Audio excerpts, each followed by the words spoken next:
Welcome into the NBA Morning Deuce. Monday night, Tuesday morning. It is midnight on the East Coast. We are live, and that means we have basketball still going on. We have a 5-game slate here Monday night to get through. And as we are doing it is the fourth quarter of the Blazers-Lakers game. The Blazers are, at least on my feed, are leading by 2 with about 8.5 minutes left. Alex, I think your feed is... Spoiler, they're up 5. All right, so maybe you want to keep do the updates since I'm Okay, I will. I'm behind you by a few seconds. Now I mentioned this to you before. So today we have, like I said, we got some. We're gonna recap all the games, all 5 games. Unfortunately, injuries kind of rule the day. So we'll have to talk about the 2 major injuries that we know about from today. Also, we didn't do any betting yesterday, which is just a huge mess up on our part. I made a Christmas Day guarantee that came through, and I didn't even gloat about it on the show yesterday. You were being modest. You didn't want to so we'll talk about that too. But first, I don't think people even realize. So if you're watching this live, or if you're listening afterwards, you'll know whether it happened or not. There are actually implications to if the Lakers lose this game. At the moment, do you know? Do you have any idea? Because I mentioned it to you beforehand, but you didn't seem to know. No, or you kind of guessed in the realm. At the moment, including last year's playoffs, since Anthony Davis has been on the Lakers, they have not lost a game when leading going into the fourth quarter. They're 59-0. Ah, gotcha. This would be their first loss since they got Anthony Davis when leading in the fourth quarter. When leading entering the fourth quarter. Okay, that does have that's a pretty big serious, thing. Yeah. I mean, they've clearly been a pretty dominant closing team. They're down 5 right now on your end, or I guess on my end now too. So we'll be keeping an eye on it. There's a chance that obviously, since this is a live, since we're recording this as the game's going on, we're going to be talking about other games. But if if it's close in the last couple minutes, we'll break off and talk about what happens to that. But assuming it'll be pretty close to done, if not done, by the time we get through the other games. So can't wait. But we'll start with the Nets and the Grizzlies. So I was actually planning on starting today's show with the Spencer Dinwiddie news, which is that he is out for the year. We will talk about that because that is a big deal, but it actually ultimately looks like it's going to be a bigger deal than the other big injury from today, but we don't know. But the big injury from today is Ja Morant playing the Nets. Nets were without Kevin Durant and Kyrie, who both sat, and obviously without Spencer Dinwiddie, who's out for the season with a partially torn ACL. In the second quarter, Ja Morant went up to contest a shot, or was he going for a rebound? Yeah, I think it was a loose ball. I feel like it was closer to the 3-point line. I don't know. It was it was near the elbow. So I don't know if he was contesting, whatever it was. I don't really remember. I watched it like 10 times, but I don't even remember. Came down, looked immediately, hopped off the floor on one leg, fell down out of bounds, laid on the floor for a while, tried to get up and walk off, couldn't walk off, and got taken off the court on a wheelchair. Or in a wheelchair. He ended up, it looked bad. I mean, the injury didn't look so bad. The injury looked like he rolled his ankle really bad. Like a really bad rolled ankle. Mm-hmm. But the reaction looked like devastating. I mean, how often do guys get rolled out in a wheelchair? Very rarely, yeah. Right. Comes back in the fourth quarter with a boot and is on the bench. And also got up multiple times to celebrate guys making shots. Mm-hmm. They ended up announcing that his x-rays were negative. He has a sprained ankle and he has an MRI on Tuesday. So it seems like great news. We'll see. I mean, obviously when Spencer Dinwiddie went out the other night, they called it a knee strain. And then he has a torn ACL. So it's impossible to know. But I guess the fact that he walked out in a walking boot and was sitting on the bench, it's got to be relatively positive. I feel like if it was a devastating injury, they wouldn't allow him to just be back out there walking around, even in a boot. Right. Now let me shed light on this from my playing days, Joey, if you will. Okay. I've rolled my. I mean, anybody who's played basketball has rolled their ankle. I've done it a lot. I've rolled my ankle. Probably I've rolled nine. my ankle. I roll my ankle walking down the street. Yeah. I do. So I've I had have flat 10. feet. I have flat feet. I might too, based on the amount of times that I've rolled my ankle. But It's really easy to tell if you have flat feet. okay, then I don't. Just put your foot. Well, no, just put your foot on the floor. Yeah, no. And if you have an arch, okay, then I've you got don't. an arch. Yeah. Okay. Anyway, one of these rolled ankles in particular, I remember immediately my ankle's broken. You know, like I was positive I had broken my ankle and that it was way worse than any rolled ankle I'd ever been. 45 minutes later, I was like, okay, like that's a normal rolled ankle. So I do think there are certain circumstances where like they can spook you more than your regular one. So I agree that the reaction was like, it looks like he just shattered his entire ankle. But I'm willing to give him the benefit of the doubt that maybe this was just a bad one that was way worse than he had ever experienced. Oh no! If there's nothing else wrong with it, it's the worst ankle sprain in the history of the NBA. There's no other way to put it. I'm not trying to crush the guy, but like, he got taken out in a wheelchair for a sprained ankle. I know sprained ankles suck, and if it's a high ankle sprain, it could be a really like who knows? He could be out for months. I mean, sprains can be really bad. I don't know. And it could be a lingering thing. I mean, think about, Grant Hill, his career essentially like got ruined because of a turned ankle. So, I mean, obviously I'm not saying that's what this is, but obviously I realize that things can go really wrong just from a sprained ankle, and it can be a really long lingering thing. You got taken out in a wheelchair. I mean, he still got taken out of the arena in a wheelchair. It's like, how about this? Just mind-blowing. It was mind-blowing to me. What if everyone, regardless of severity, should be taken out on a wheelchair for ankle sprains? Maybe it's just an optics thing. Maybe this should be the new norm. You mean like soccer? You shouldn't be putting weight on it if you rolled your ankle. Get the or maybe just every injury. Maybe just every injury, like soccer, where they bring out the two guys with the old like stretcher thing. I know what you're talking about, but surely there's a line that we can draw. I'm not ready to crush him for the wheelchair. If this is just a mild ankle sprain, I mean, I don't think I'm crushing. Am I crushing him, or am I just like, dude? You had some text messages that were bordering on crushing him. I was crushing him. Yeah. I did crush him in the text, but that was my immediate reaction from seeing a guy hop. He hopped a good 30, 40 feet. Yeah, he spooked him. And then fell on the floor as if it was over. I mean, I thought he was done. Yeah, I thought it was like an Achilles or a broken ankle, or I thought, and it was even more devastating. And I also texted you this, like, it's not like one guy getting an injury sucks more personally than another. Like Dinwiddie being out for the year is awful. Like if you listen to Steve Nash talk, it looked like he was getting a little emotional. And he's barely been there. Like, he just started. So, we realize, but Ja Morant, for a couple things. One, this team is already without Jaren Jackson. I don't know when he's back. He tore his ACL in the bubble, so he probably not anytime soon. Without Ja Morant, this team stinks. This team is not good. And in a shortened season, when you look at the West, there's three teams, right, that are pretty much head and shoulders above everyone else. And I'll put the Clippers in that. And I know they just got beat by 51, but they're still in. Like, it's Lakers, Clippers, Nuggets. And then everybody else, they got their pluses and their minuses, right? Like, Dallas should be great, but they don't have Kristaps Porzingis, and we don't know when he's going to come back.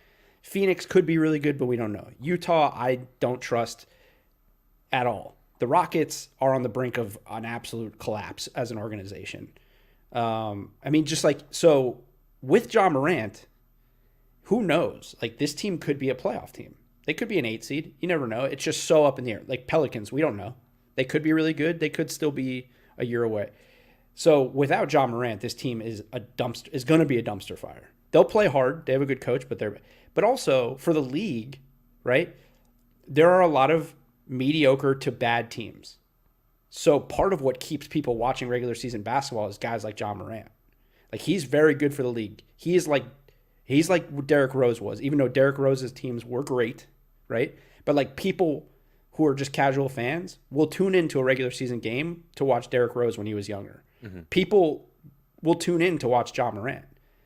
So if it was serious, and if it does turn out to be serious, it's even worse because of that, because it's like not the year where you can afford to lose ratings on any level. Like if Ja Morant was out for an extended period of time, I don't know how many national TV games they have. I can't imagine it's many.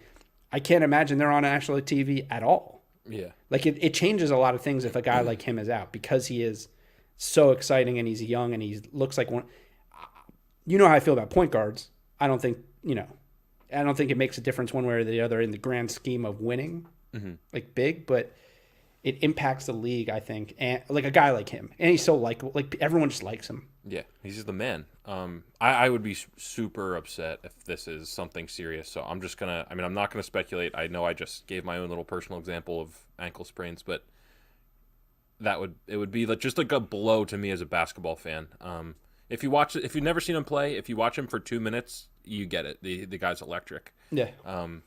And you're right. The Grizzlies are pretty close to unwatchable without him, I would say.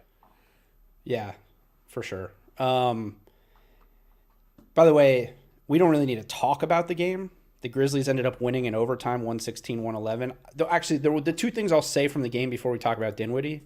One is Karis LeVert is I mean, awesome. You watch him play, right? And they still lost, but like you watch him play and you realize like what I was saying yesterday, which is, if Kevin Durant and Kyrie sit for a game, they could still beat a lot of teams. And they should have probably won. They were probably pretty close to winning this game. That's their first time playing without those guys, and now they don't have Dinwiddie, so it's a little different. But LeVert can carry you. That's one thing. The other thing is your boy Timothy Cabarrot is probably going to have to play. Like he's going to have to. Like they're going to have to put him in the rotation now that Dinwiddie's out. Like that guy just comes in the game and gets buckets. He's really good. And so you look at it like it looks on the surface like he had a really good game, 21 points. I think he had 21 in the first half. It might have been 19. I don't remember, but it was either 17 or 19. So he did not have a good second half, but that's the thing. It's all But he also, I remember late watching the fourth quarter, he wasn't in for a good stretch. Really? Like, there was a little bit where he wasn't in. So I don't know. Yeah, so he played 40 minutes. So with him, it's just about consistency, and if he can just get more consistent, I mean, he's a guy that has to be in an NBA rotation. I feel strongly about that. He's just he's a solid player and pretty good ceiling. A nice find for them. It's a shame it has to come at the expense of Spencer Dinwiddie, but we'll see. I'll tell you what, though, even when Dinwiddie, well, I guess he played the other day after Dinwiddie got hurt. It just seems like every time he comes in, he just knocks down shots. I feel like eventually he was probably going to play his way into the rotation because, again, Shamet's still not playing well. So eventually, you can't just keep playing Landry Shamet if he's not good. And you have another guy who comes in and just is a gunner. Yeah, and I think he's probably better defensively as well than Shamet. Probably. Shamet is a minus defender. Yeah. All right, so like I mentioned, Spencer Dinwiddie's out for the year. We talked about this yesterday. He hurt himself on a non-contact injury. They said it was a knee strain. He had his MRI today, partially torn ACL. He's out for the season. It sucks for him, obviously. It was already a weird year for him, going from being like a huge part of the team to he's still a starter, but now he's like a rotation guy. He was still, there's technically like their starting point guard, whatever, however you want to call it, with Kyrie. It sucks for him more, I think, than the Nets. Like it is a big blow for the Nets, but we talked about it yesterday. I don't think this makes them not the best team in the East, but it is a big deal. I mean, he's a really good player. So it sucks for him. This is a guy who is trying to make himself into a stock. So, sell high. His stock is down. Oh, I was going the other way with that. Yeah, he's kind of we were also talking about him as maybe one of the best Twitterers of NBA players in the offseason. He is a good Twitterer. He's a smart dude. Seems like a funny dude. Yeah. It just sucks. He has his own, he created a shoe company so that he could have his own signature shoe. Mm-hmm. Like he's one of only 17 players in the NBA who has a signature shoe because he created the company. It's pretty fascinating stuff. Yeah, it is. Good dude. Also not getting paid a lot of money. Was probably looking to get another deal relatively soon. He tore his ACL either once or twice in college, and that's why he dropped in the draft. So this sucks to see another torn ACL. It's a partially torn ACL. The way ACLs are now, he's probably going to be fine when he comes back. Yeah. But it does stink. The other thing is, I mean, they have no shot at Harden. Because of this injury, you're saying? Yeah. I can't imagine, like, I would think that if the Nets actually had a chance to get James Harden at this point, it would have had to have been Karis LeVert, Spencer Dinwiddie, and Jared Allen, and probably a bunch of picks and all that. Yeah. They're not giving up Joe Harris. I don't think they're going to add Joe Harris into that mix, unless they're desperate, which they're not. So if they don't have a full like gang of players to give up that are talented, I just don't see them being in the mix for that anymore. Yeah. Because of this. That's fair. I also just feel like my hunch is like if Kyrie and Durant wanted this to happen badly, like it would have happened already, you know? So I just wonder what the actual interest was to begin with, but I agree they don't have the juice to get him here anymore. Yeah. By the way, I don't know what's going on your end. On my end, it's Lakers are down 5 with 2.5 minutes left.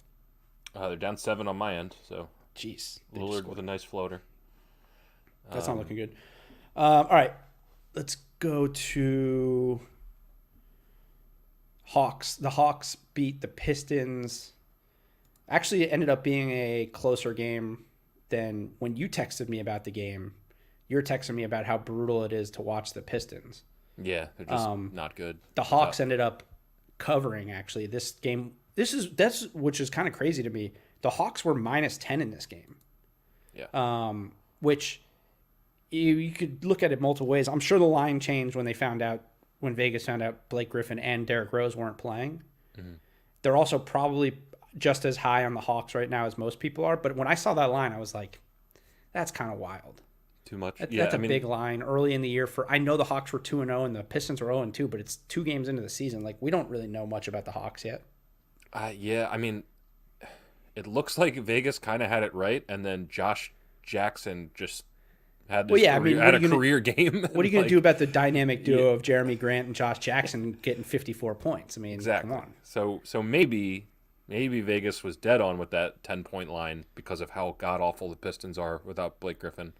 And Josh Jackson threw a huge wrench into the situation. Yeah, and let me ask you this. So the other day, or yesterday on our overreaction show, one of your, not necessarily an overreaction, but your question was, will we see a lot of blowouts because of no crowds? Mm-hmm. And I look at a game like this, and I ask, will we see teams come back more on the road because of no crowds? Because the Hawks in the third quarter, it looked like it was going to be a 30-point game. Right. And a young team, not used to winning, not used to closing things out, maybe don't have the hype from the crowd because it's a blowout and all that stuff, and the Pistons just chip away. They legitimately had a shot to win this game. Like, they cut it to like 7 points with like 3 or 4 minutes left. Like, they were in it. Yeah. No, and I wonder how much of that has to do with like hitting a lull because it's quiet and it's not the same atmosphere. Mm-hmm. Like, if it could have the opposite impact of what we were talking about. It could have the exact reverse effect that I was talking about. And especially like Atlanta gets pretty rowdy. Like it's just when the Sixers go there, I'm watching the broadcast, and you can hear the Atlanta fans. Like, that's a legit stadium. But no, I buy that.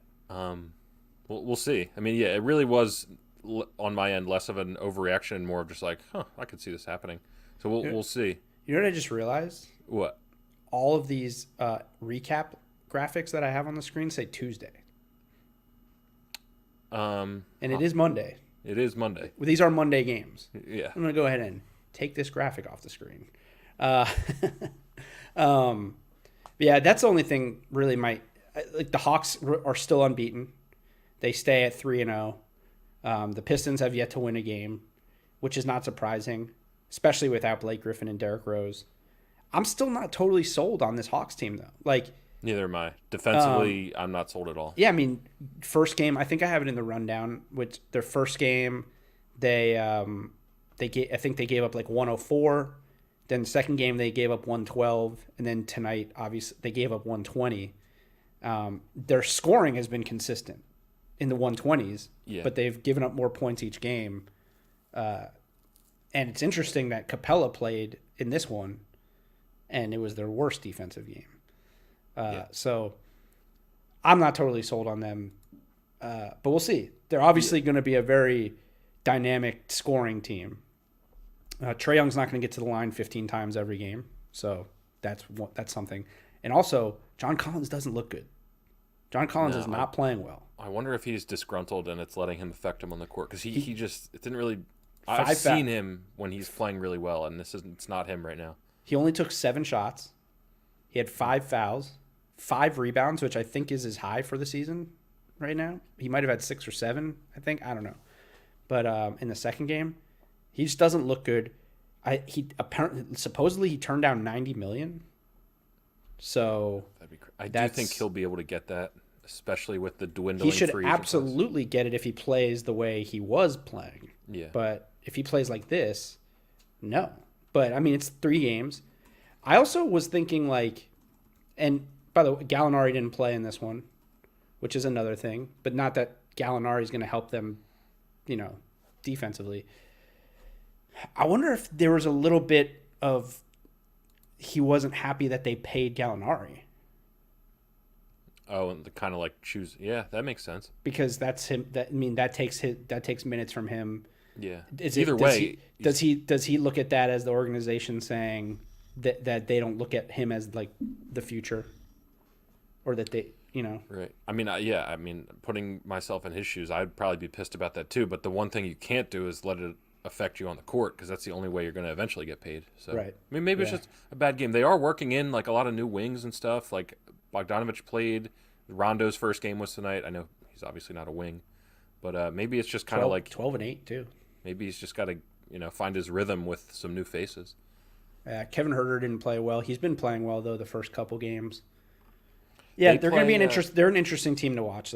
I still think their ceiling this year is an 8 or 7 seed. I don't think they're much better than that. Yeah, regular season. I think they're an above 500 team for sure. But they have had a very they played the Bulls, the Grizzlies, who are good, and then the Pistons. So their next game's against the Nets, it's a good barometer game to see if they're going to be a team that can hang. Yep. About a minute left in the Laker game. Thunder Jazz. The Jazz end up beating the Thunder 110-109. So the Thunder finally fall and are no longer amongst the ranks of the unbeaten. And I have some bad news for the Thunder fans out there that are on Twitter that are watching these first 2 games and are excited about this team. Don't get used to it. This team stinks. This team absolutely stinks. Remember what I said yesterday about new teams, new look teams, new coaches. There's not a lot of tape out there. Teams are figuring. In 20 games, this team's going to be getting pounded out on a nightly basis. This team's going to be. I love that phrase. This team's going to be losing by 10, 15 points a game in about 20, 30 games. It's going to be emergency. What do we do? This is a disaster. Trade all the picks. Go get a star. I'm telling you, this is my prediction. Obviously, I'm just predicting. By All-Star break, there's going to be a large group of OKC supporters that are going to be looking at the way this team is getting dog-walked every game. And they're going to say, well, what do we need 17 first-round picks for? Go get a star. Go do something, Sam Presti, because this team sucks. Shai Gilgeous-Alexander is good. Very good player. Maybe he's an all-star at some point. I don't know. Lou Dort getting you're relying on Lou Dort to get you 26 points? 9 for 11 field goals. That's sustainable, right? Yeah, totally sustainable. Yeah, absolutely. 25 points from George Hill and Al Horford. This team stinks, dude. I have to pose one question. I really do. Look at this team. Last night you declared the Warriors had the worst bench in the league. This is the worst bench in the league. Well, I don't even know who the fuck these guys are. Hold on. Theo Maledon is a rookie from overseas. Actually looked pretty good in the preseason. I don't know. Alexei Pokusevsky is also a rookie from overseas. Don't know. Could be a good player. But right now. Hamidou Diallo, that guy can jump. You know what I'm saying? The guy can jump. Are you sticking with Golden State as the worst bench in the league? Yeah, man. Okay. Golden State's bench is awful, dude. I mean, I'm with you overall in the point that this team stinks, and don't get excited about a 1-point loss to the Jazz, who also, by the way, not great. Gonna make the playoffs by default because they're a good defensive team. They have continuity in a shortened season and all that stuff. But there's nothing about the Jazz watching this game where I'm like, Nothing's changed. They haven't gotten better. They are exactly what they were last year. They didn't get better. Like, if anything, they stayed exactly the same, which is not good enough to get you out of the second round. They've backed themselves into this corner basically where their whole future relies on Donovan Mitchell going from star to like superstar, which will never happen. It's not going to happen. So from superstar to elite, yeah, like top 10 player. And it's just not going to happen. So like, from my perspective, like I just know what the Jazz are. We've seen so many teams like this over the years where it's like, yeah, good team, really good team, but I'm fine facing them in the first round of the playoff. Like nobody's scared of. By the way, the Lakers lost. So the Lakers 59-1 when leading entering the fourth quarter now since Anthony Davis. First loss when with a lead entering the fourth quarter. That's an insane stat. I mean, that's just like including last year's playoffs. That is a pretty wild stat. We'll talk about that in a second when we get through these games. Yeah, there's just nothing there. There's nothing there for this Jazz team, and they're paying a lot of money. Like they're gonna be a good team. They're gonna be a playoff team again in my book. They're just right, and they're gonna lose early. Yeah, it's just that's what they are. Yeah. All right. Moving on. Nuggets, Rockets. Nuggets beat the Rockets 124-111. Let's start with the Rockets. James Harden had 28 in the first half. Christian Wood had 20 in the first half. Christian Wood finished with 23 and James Harden finished with 34. This team doesn't play defense. Obviously, they're still without Eric Gordon, John Wall, and Boogie. Two of those three guys don't play defense. Eric Gordon's a very good defender, actually. John Wall and Boogie don't play defense, so I'm not sure that that's going to fix things. They obviously can score the ball. Like, it's not like scoring is going to be a major issue. I don't know. This looks like it could be, man. They look like it could get. I mean, Denver's really good, so you can't freak out about losing to Denver. But because James Harden's still unstoppable, he only ended up taking 16 shots. Like I'm not even really. I was watching that game and I don't even understand how he only took 16 shots. I know. I mean, Denver was blitzing him. They were blitzing him. They were getting the ball out of his hands, so they played good defense on him. And I guess maybe with John Wall and Boogie, you have a little more offense. But I guess actually Eric Gordon will be will be more of a boost. Mm-hmm. Another guy who can create his own shot and all that. So yeah, I guess we have to wait to see what happens. But they're not good defensively. They're 0-2 now, and they needed one of the best games of James Harden's career probably in the game one to lose in overtime. Mm-hmm. So we really need to get those other guys back from COVID to see what happens. Yeah. Now, on the other side, are we ready? Are we ready to start discussing Nikola Jokic as MVP of the NBA? Yes, I've been ready. I have not ever been ready to list him as a possible future face of the league. That's a separate discussion. MVP is in the realm. But here's the thing. If Jokic wins MVP, doesn't he then get in the discussion of possible future face of the NBA? He'd be in the discussion at that point, but not someone that's realistically going to be it ever to me. Again, he could be the best player in the NBA. He's never going to be the face of the NBA because he just doesn't have. Look, I don't want the guy's incredible. The guy's unbelievable. We shouldn't be talking. He's averaging 22 points, 12 rebounds, and 14 assists in 3 games. Obviously, I know it's 3 games, but it's a pretty good 3 games. That was their first win, so they also probably need to keep winning games. Mm-hmm. Jamal Murray played better tonight. He went out at one point. He fell into Jokic's wrist and hit his head. Gonna need to avoid doing that. And they took him into the back to concussion protocol. It turned out he was okay. That's good.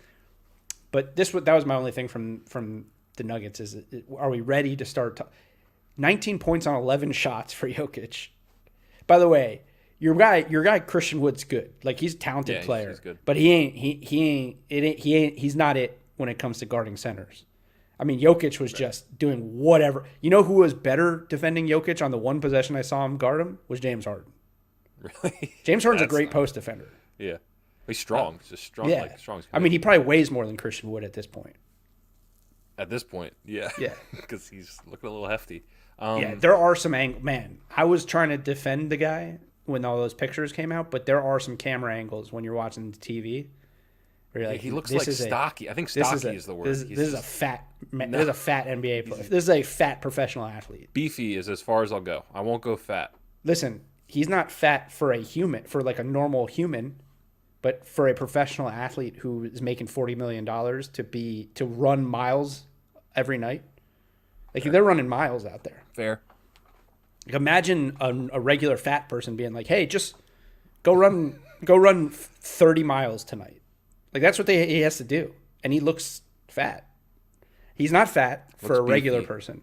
For an NBA player who makes that much money, there's some angles He could be where in much, it could just much be better TV. shape, It could be for sure. just be the magic of TV. But my man is looking kind of fat out there. Okay. And you know what? It doesn't matter because he gets buckets and he's unstoppable still. He's unstoppable. It's just ridiculous. I'm with you in that I don't think the Rockets are going to be very good this year, but I think they actually are going to be better than I had assumed right after the John Wall trade. I'm not going to worry about them until we see what happens when they're at full strength. I'd like to see them with just Eric Gordon back and not John Wall. Interesting. Yeah. I'm really interested now to see how Cousins and Wood will be on the floor together. I know they both can stretch the floor. It's just like I didn't know Wood could shoot it like that. yeah, he's good shoot. It's just they're both so big, which is a good thing. I don't know. I just am not. I don't think either guy can guard a stretch four. Yeah, right exactly. Now. Or a five. Yeah. Or like a real five. I mean, I guess there's not many Jokic's, but. I'm glad. Yeah, we need to see them at full strength. I don't know. Definitely. I forgot to check who they play next, but. I think we should pat ourselves in the back. We didn't overreact to a Nuggets 0-2 start. I never had any worries about the Nuggets. They're going to be absolutely incredible. Yeah, no. Losing to the Clippers, not a big deal. But yeah, there's not much. I mean, this game, I just can't take too much away from me until Cousins, Wall, and Eric Gordon are back. Right. All right. Last game of the night, we just told you, just ended. Lakers-Blazers. Blazers beat the Lakers 115-107. First loss for the Lakers, entering the fourth quarter with a lead since acquiring Anthony Davis. 59-1 now. That is just a mind-blowing stat. It's insane. It's obviously like you never want to blow a fourth quarter lead, but just that, okay, they blow it tonight and it brings to light that fact. It's almost like a relief type thing. It's like, okay, the Lakers are going to be fine because they're so goddamn good in the fourth quarter, and they just step on your neck when they're up. I really wasn't able to watch much. I have it on right here, but I wasn't able to watch much. It looks like Dame carried them. They got a good game out of Gary Trent. Mm-hmm. Wait, unless my stats are wrong. Yeah, no, he had 28. Gary Trent Jr. had 28. Why does NBA.com do this? I gotta. It's weird. They have the right final score, but the stats are not updated. Have somebody look into it. Yeah, can you check on that? Yeah. There we go. Now they're updated. Yeah, I was me on my end. Good job. Thank you. Thank you for doing that. Dame had 31. Yeah, Gary Trent had 28. That ain't gonna. I mean, I was gonna say that might be a career game for him, right? That's your game right there. He had 7 threes. And they still only scored. Here's the thing. That kind of was also a little bit of a testament to the Lakers' defense, because the Lakers' issue tonight was they just weren't scoring the ball. They only scored 107 points. Gary Trent gets 28 and hits 7 threes, and as a team, they hit 16 threes, and they only scored 115, which it looks like a lot, but in this NBA, if Gary Trent gets you 28, you probably should be pushing like 130. Yeah. The Lakers are just a really good talented team. Not taking anything away from the Blazers. The Blazers are now 2-1, right? Yeah, they're 2-1. This is a really good win for the Blazers. It's just not, it's not one that I think changes what they are in my mind. They got a really nice win tonight. Also, you know what I love about the Blazers? They have a guy on their roster I'm now learning named Keljin Blevins. Keljin. Okay, I see him here. 25 from Montana State. That's a great name. Oh, just the name? Yeah, that's a... Yeah, no, this is just a great name. I've never heard of really him. Never heard of him. And Blevins is a pretty cool name, too. That's a good one. It's close to Levin. Yeah. Just with a B and an S. Right. That is exactly the difference there. Yep. No minutes for Harry Giles again. So we are not looking good in that department. Nope. LeBron, 29. Yeah, AD, 13 points from AD. I was going to make, not that AD is playing bad. It just, to me, watching him, it does not look like he's in like full gear. Like you hate to like label a player as like, he'll flip a switch or, takes plays off or whatever. But like, I just feel like AD is not, I'm not, I don't want to say he's not going max effort. It's just, we know AD has another gear that he's not hit yet this season, and that will 100% come out in the playoffs, It's early. It's early for Anthony Davis. 14 shots. He only took 14 shots. Shooter looks great still. He's been really good in these first few games. They're 1-2. Like, are we ready to? Should we panic? Like, we got to panic, right? The Lakers are 1-2. They're 2-2. They beat They had the 2 blowouts. Mm-hmm. Mavs and Timberwolves. The Lakers are 2-2. The Lakers are 500 through 4 games. It's time. We got to panic, right? Not gonna panic here. They're gonna be just fine, and it all has to do with But I mean, hold on. Wait a minute. Just hold on. Okay. They're 2-2, but one of them, their games, they blew out the T-Wolves without Karl Anthony Towns. The other one, they blew out the Mavs without Porzingis. Right now, neither of those teams are very good. They lost to the Clippers, and they lost to the Blazers. 50. Man, the Clippers lost by 50 to the Mavs. So what I'm saying is, can the Lakers not beat a good team? Can the Lakers not beat a good team and only beat bad teams? Is that enough for a defending champion? You keep talking like this, we might get an ESPN deal out of this. I think it's time to start asking the hard questions. Yeah, maybe. No, not even close. This team's electric. This team's so good. Yeah, that's probably true. Yeah. It's going to take a bit.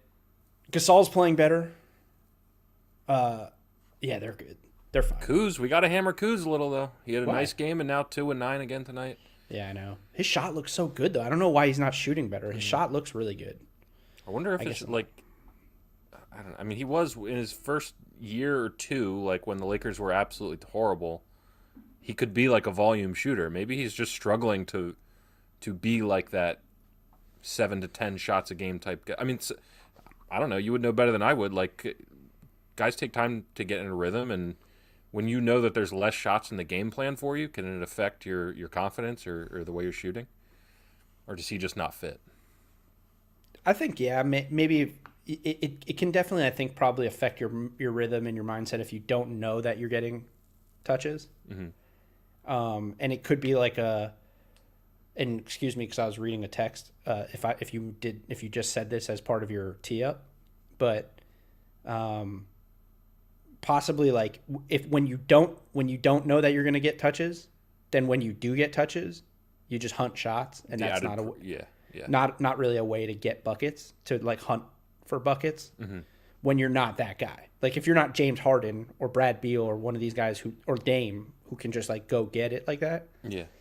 And plus those guys know, like I think there is a little bit of pressure on a guy who, if he doesn't know that he's going to get playing time or shots, there's pressure on him to score when he can. But then there's also the pressure that if he doesn't hit shots that he could get benched. Right. So there's like a weird.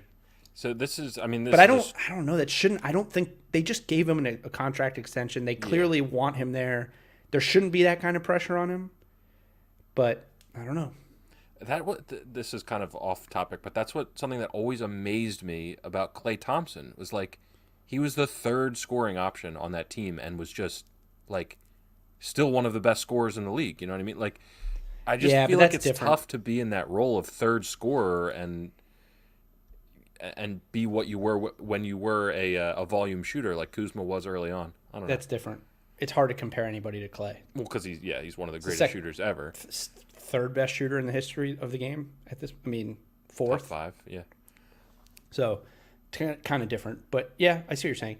I don't know. Maybe Kuzma's destined to be like a really good player on a bad team. That's where it's trending, right? He's got 2 years for sure in LA, and then we think he'll get a big deal somewhere else. Potentially, yeah.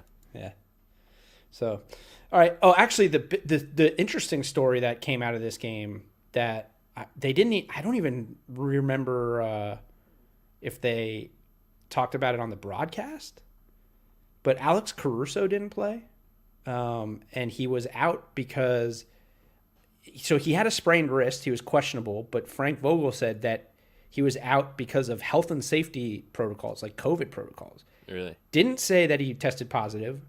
I don't know if he did. I don't know if they actually have to disclose that or they just have to say he's out because of health and safety. But if he did test positive for COVID, it's a little strange that no one else got held out. You would think he was in contact with somebody.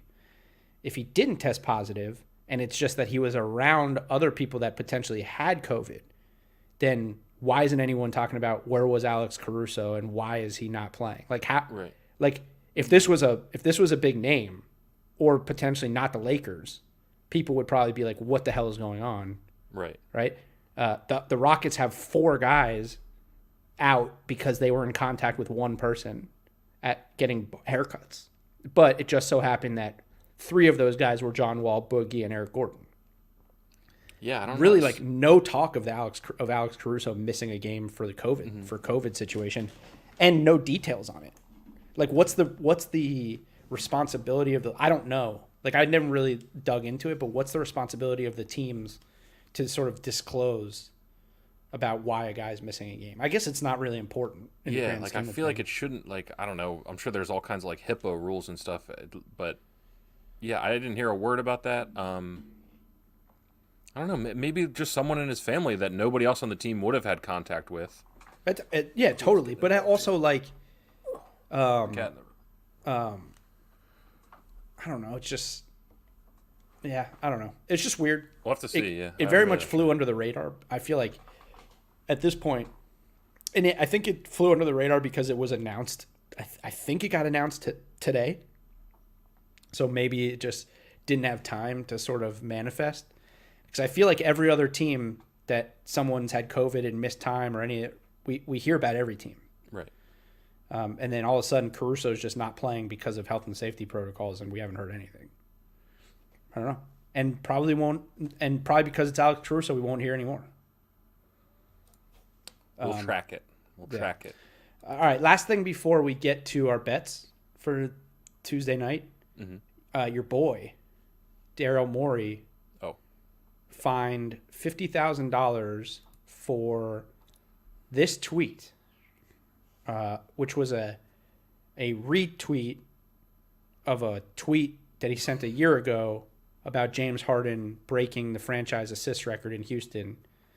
And he has since come out and said that he didn't send this tweet, that has since been erased, but that it was an app. And you could see on here it says Twitter memories via onthisday.me. Mm-hmm. So apparently he is signed up for some type of app that retweets memories. And it retweeted a tweet about James Harden, and he got hit by the league for $50K for anti-tampering rules. What, you want my take on it? I mean, it's a load of horse guess. shit. It's just a load of horse shit. I mean, at the end of the day, all these fines go to charity to begin with, so it's not like Daryl Morey has plenty of money to go to a nice charity, you know. So it's not like I feel bad for Daryl Morey for losing $50,000 here. True. It's just stupid. It's just stupid. Like it would take a 15-minute phone call to be like, Daryl, what's going on here? And he goes, oh, okay, it was an app. It was an auto tweet. Sorry. Like, yeah. In what world is this influencing anybody to do anything? Like, I always wonder. I do wonder. Like, is this the league sort of still punishing him for his past Twitter indiscretions? China and I mean, that would just be beyond petty. And I mean, well, but they couldn't publicly punish him for the China stuff because of their relationship to China. So now they got a shot. Like, hey, go get him. I guess, but there's just nothing here. I just can't think of any rational person that would be like, yeah, this was tampering, you know? Like, there's nobody out there. Also, this is the same thing as, like, the Lakers Kawhi thing that I sort of said, like, let's just say he did tweet this, right? And he did intentionally tweet this because he's like, oh, James will really appreciate this. And want to come here. And then this leads to them getting James Harden. I don't see a scenario where the owner doesn't pay that fine because it's definitely worth a $50,000 fine to get James Harden. Yeah. I mean, It's this a drop in the bucket. He makes $40 million a year. it is the definition of a slap on the wrist. It's insane. Just get rid of this tampering shit. It's like the same thing as the Lakers thing. Like, yeah, it is. Would it's you identical. would you not pay $1 million fine to get Kawhi Leonard? Of course you would. Of course you would. Like, it would be in a second. Especially the owner. Like, an owner, if you told the owner, like, hey, listen, here's the deal. I'm going to send this tweet. Probably going to get a fine. Might lose a second-round pick. We're going to get James Harden. The owner's like, yeah. Why? He'd be angry you didn't do it already. Right. Yeah. Tampering rules are stupid. We got to get rid of them. The big takeaway. Yep. All right. Let's do, well, first of all, we got to talk about, so here's our record so far. We do our bets every day on the show. We didn't do bets yesterday. That was our mistake. We just totally lost track because of the long weekend. I'm 5-6 so far on the season. Alex is 4-7. There's a reason I'm 5-6 because going into Christmas, I was 1-5. And I said on Christmas Eve, I guaranteed that I would go 4-1 or better on Christmas Day. Called a shot. And goddamn if I didn't go 4-1. The great Joe Bino calling a shot on Christmas Eve. And the only one that I lost was the Celtics. I picked the Celtics, I think, +3 against the Bucks. Yep, and they got pounded out a little bit. So I'm feeling pretty good. Starting off 1-5 and being at 5-6, just like that on the season, feel pretty good. I don't know how you feel. 4-7's not bad. We're both in a pretty decent spot right now. Yeah, well, I mean, a lot of players moved around, a lot of new coaches, a lot of stuff going on that I feel comfortable with getting off to a slow start here. I'll get a little concerned if I don't, even this thing out soon. So I like my picks tonight. Actually, you said there wasn't a lot of stuff. There's 3 picks. It's a weird night, Tuesday night. There's a lot of games. I don't feel super confident about my picks. About a lot of my picks. You want to go first because you seem to feel better. And this is probably maybe the first time on this podcast I've expressed confidence towards my team, the Sixers. Sixers -2 is looking really good for me. Raptors have nobody that can deal with Joel Embiid. And is Embiid playing? Yes, that was rest. He's not dinged up or anything. So Sixers -2 with Embiid, unless I completely missed something. But as far as I'm aware, Embiid's good to go. How many bets do you have, by the way? 3. I have 3. Okay. I don't know why I said 5. Yeah, I don't know. I can make it 5. No, I'm keeping it at 3. I'm chipping away here. I have 3. I have 3 tonight too, or Tuesday. So I saw Sixers at -2. That's fine. I feel like that's going to change. And then, well, I have them at 2.5 right now. I mean, I don't have them. The what I'm looking at is 2.5. But if you got them at 2, then you got them at 2. Golden State Warriors -3.5. Okay, against the Pistons, who stink. And we saw when Damian Lee hit that game winner, you said the Warriors were celebrating like they won the championship. That tells me they know wins are going to be scarce here, okay? So they can't squander a win against this really bad Pistons team. I'm going Warriors -3.5. I like that. And then I'm going to go with the Magic against the team that we're telling everyone to pump the brakes on, the Thunder. Magic are -5. Magic.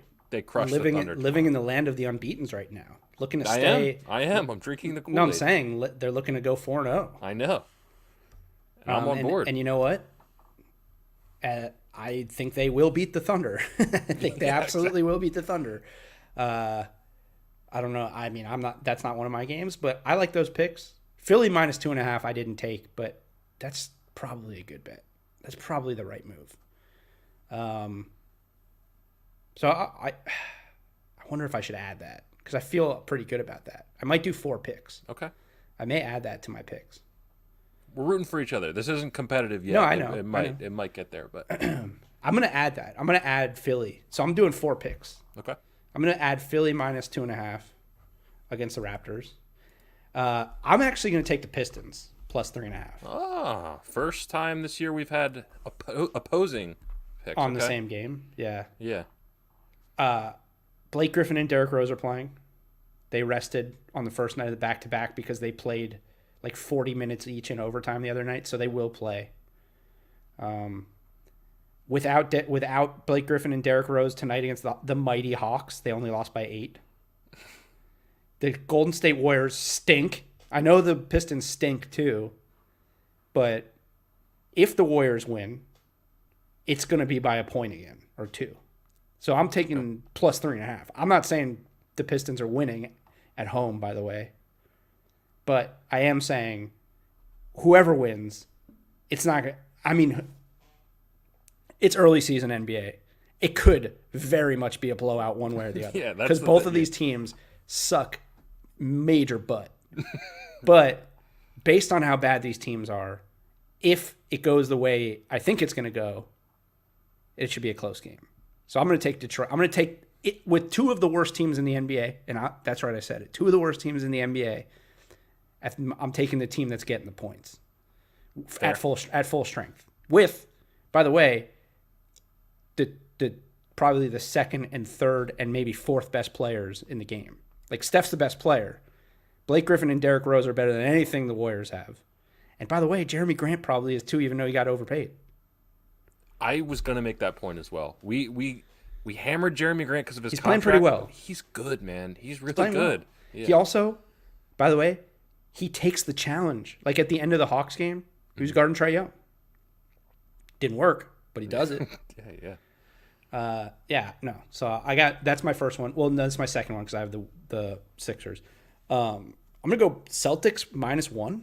Seems like a lock. That seems like my lock. That's like the one I'm the most confident. They lost the other night to the Pacers. They're not losing the Pacers 2 games in a row. I like that. I'm not gonna steal it, but I like that. I don't see a scenario where they lose to the Pacers twice in a row, and it's only 1 point. So they just have to win. You know. Right. So I'll take Celtics -1, and then, my last one. Even though it kind of goes against my thought process on betting games in the NBA because I don't like big spreads. I Clippers -8 against the T-Wolves. They just lost by 51. They just lost by 51. Kawhi's back. No Karl Anthony Towns. They got fucking destroyed by the Lakers without Cat. Clippers are at home.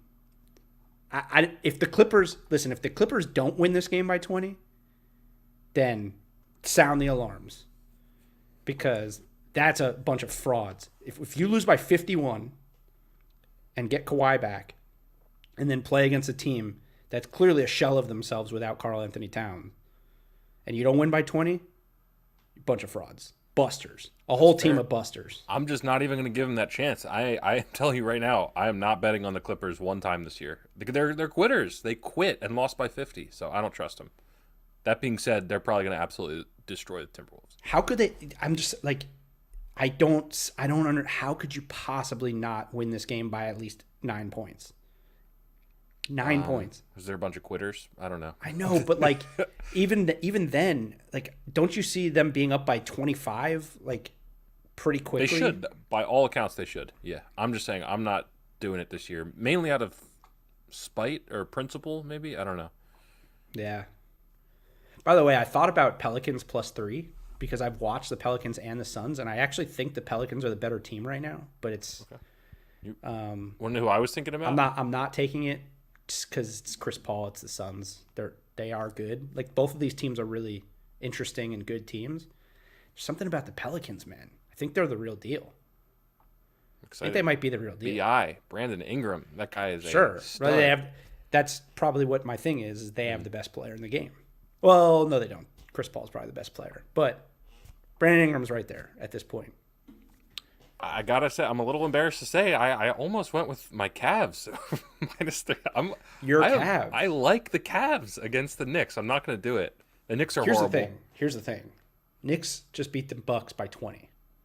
Right. So they're coming crashing down to earth? Or no, I'm just saying, like, how can you bet? That's a game where it's like, who knows? Yeah, that's why I'm not going to bet it. I mean, I guess you could say the same thing about Detroit and Golden State, which is probably why we shouldn't bet that game at all. Like, there's probably no reason to take a chance betting that game.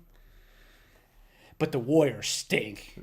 The Warriors stink, and until they show me otherwise, I feel decent betting against them. I will say my only game that I have, actually, my lock is the Celtics. Okay. My very confident game is the Clippers, which is crazy to say, but it just, I don't see how it can't happen. Mm-hmm. And I actually feel good about the pick I took from you. I like the Sixers. I do too. I like that one. Because the Raptors stink. Yeah. And where they stink, specifically around the rim, is where Joel Embiid is going to feast on them. Yeah. Yeah.